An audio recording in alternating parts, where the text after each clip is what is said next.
And this generation does not intend to founder in the backwash of the coming age of space. We mean to be a part of it. We mean to lead it. He said because it is there. Well, space is there. Hello, everyone. Welcome to That Space Show.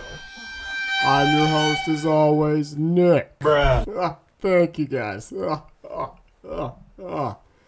And guess what? I love it when you guys subscribe to the channel. If you subscribe to the channel and hit the like button, I'll be very satisfied.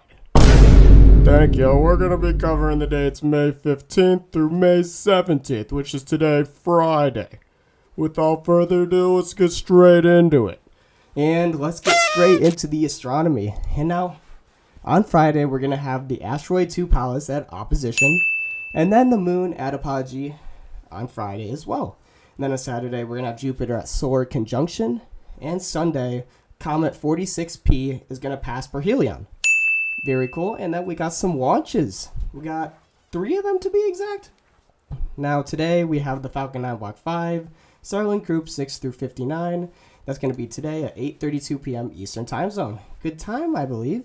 And then we're going to have the Falcon 9 Block 5, NROL-146. That's going to be Sunday at 3:22 a.m. Eastern Time Zone. Not really an ideal time to be watching this, but if you're up, give it a watch, I guess. And then also on Sunday, a much better time. We got the New Shepard NS-25. That's going to be Sunday the 19th. On 9:30 a.m. Eastern Time Zone. And without further ado, let's get straight into it.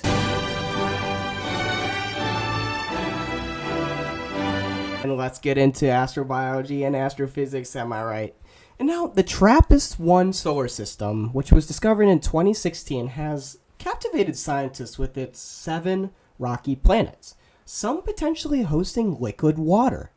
New research suggests that intense flares from the system's red dwarf star could strip these planets of their atmospheres, affecting their habitability. Now, the study finds that the inner planets are likely dry, while the outer ones might retain some water. The discovery highlights the challenges of planetary habitability around red dwarf stars and fuels interest in upcoming observations, particularly one with the James Webb Space Telescope, of course. Now, to further explore the dynamics for potential life in the TRAPPIST system, this will continue to go on. Very exciting.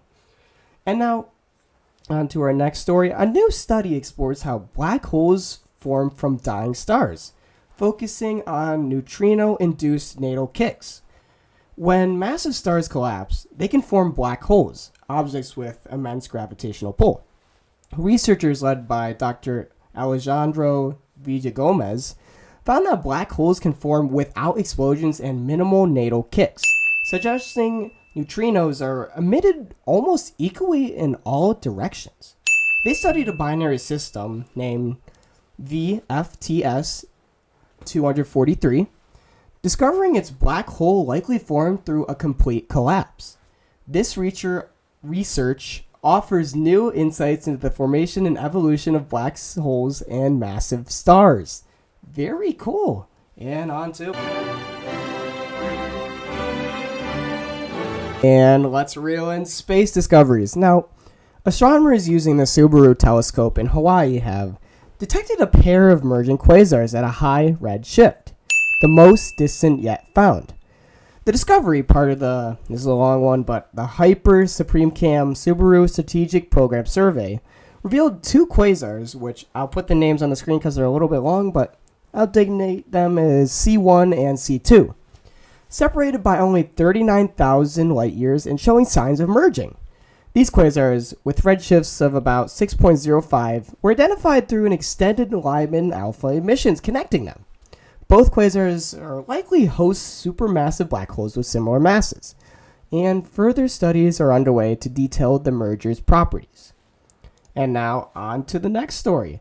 An international team of astronomers have discovered a new Earth-sized planet, Speculus-3b. I'll put the name on the screen. That one's long too, a lot of long names.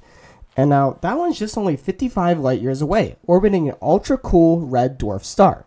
This planet, likely tidally locked with endless days and nights, completes an orbit in about 17 hours. The star is much cooler and dimmer than our sun.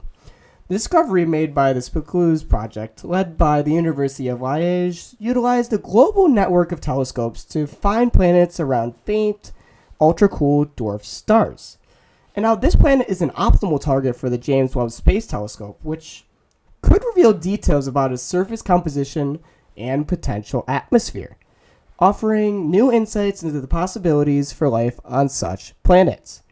And on to... And space tech, me when there's actually more than one story in space tech. Bruh. And let's get on to it. Now, MIT engineers are developing a novel solution to help astronauts on the moon. Robotic limbs? Designed to assist them after falls. Inspired by NASA's Apollo mission outtakes, where astronauts tripped and stumbled on the lunar surface, MIT's SUPERLIMBS are wearable robotic arms that can lift astronauts back onto their feet. The system, mounted on a backpack with life support systems, controllers, and motors, have successfully been tested on volunteers wearing spacesuit-like garments. The technology aims to conserve astronaut energy while performing extravehicular activities, crucial for future lunar and Martian missions. Very cool. Robotic arms? Cool. And now, NASA bids farewell to its iconic Douglas DC-8 flying laboratory after 37 years of service, making its final flight over Ames Research Center before retirement. Originally a passenger aircraft, the DC-8 was repurposed by NASA for atmospheric science research, conducting missions over diverse landscapes such as Manhattan, Antarctica, and the Hudson River. Scientists reminisced about the plane's pivotal role in climate investigations, including the discovery of the ozone hole. The retirement marks the end of an era with a new Boeing 777 set to replace the DC-8 for future missions. Very cool, and let's go on to...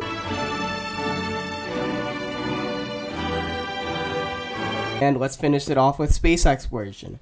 Now, Bepi Colombo, the joint European and Japanese mission to Mercury, is experienced reduced thruster power due to power supply issue with the Mercury transfer module.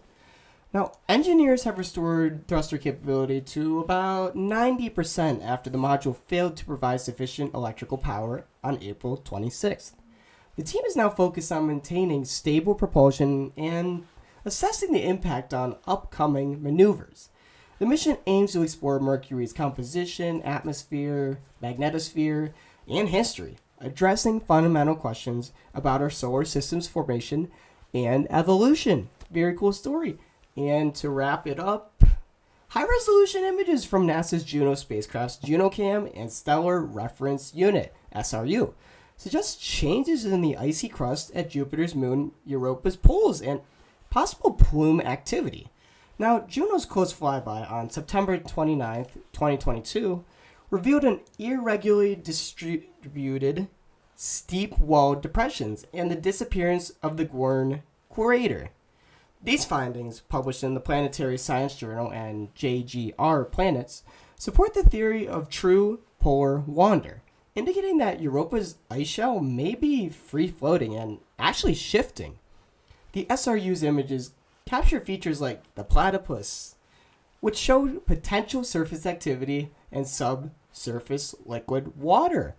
Wow, very cool, and let's go! And if you made it this far, I'd like to thank you all for watching. And as you know, this is the last episode of the week, so I hope everyone enjoys their weekend. I'll be here for the weekend, so we got that going on. And of course, remember, what days are we uploading? I heard Monday, Wednesday, and Friday? Seriously? 7:30 a.m. Eastern Time Zone? Now, I mean, I like 3 days of space news a week. I mean, who doesn't? And if you haven't already, make sure to like and subscribe. Leave a comment if you have any suggestions for the show. And as always, let's just wrap this puppy up. Remember, be bold. Be original. Invincible.